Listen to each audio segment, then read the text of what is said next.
YouTube channel খবরের হাটে আপনাদের সবাইকে স্বাগত। আজকের একটি নতুন ভিডিওয়ে আপনাদেরকে জানাতে চাই, হাজার হাজার পাত্র ছড়িয়ে আছে প্রান্তর জুড়ে। কিসের জন্য সে কথা কেউ জানে না।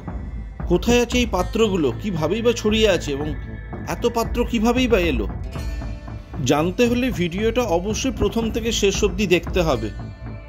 সাথে থাকুন আর দেখতে থাকুন ইউটিউব চ্যানেল খবরের হাট। একটা দুটো নয়, হাজার হাজার অতিকায় সব পাত্র ছড়িয়ে আছে খোলা প্রান্তর জুড়ে।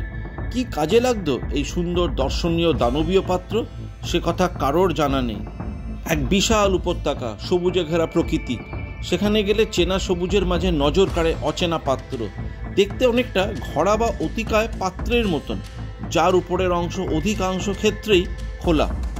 গোল মুখগুলোর উপর কোনো ঢাকনা সচরাচর দেখা যায় না, তবে কিছু পাত্রে পাথরের ঢাকনা রয়েছে। এমন হাজার হাজার পাত্র ছড়িয়ে আছে এলাকা জুড়ে। এই ছড়িয়ে থাকা পাত্ররা চিরদিনই এক রহস্য, কারণ একটা বিশাল চত্বর জুড়ে সবুজের বুকে এভাবে এখানে ওখানে পড়ে থাকা পাথরের পাত্রগুলি কেন এখানে এলো, কারা আনলো, কি কাজে লাগতো তা পরিষ্কার নয়। কিন্তু সেগুলি মাটিতে বসে আছে শতাব্দীর পর শতাব্দী ধরে। লাওসে জিয়াং হোয়াং মালভূমির গা ধরে নেমে আসা উপত্যকা ও পাথরের পাদদেশে সবুজের বুকে এই পাথর যেমন আজও রহস্য, তেমনই তা পর্যটকদের অন্যতম আকর্ষণও বটে।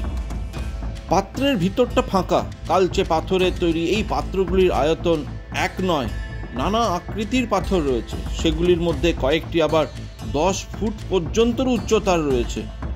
কেন এই পাথরের তৈরি অতিকায় সব পাত্র এই এক জায়গায় আনা হয়েছে তা নিশ্চিত করে কিছু বলা না গেলেও লাওসের স্থানীয় মানুষের ধারণা এগুলি হলো অন্ত্যেষ্টিক্রিয়ার কলস, তবে তা প্রচলিত ধারণা মাত্র।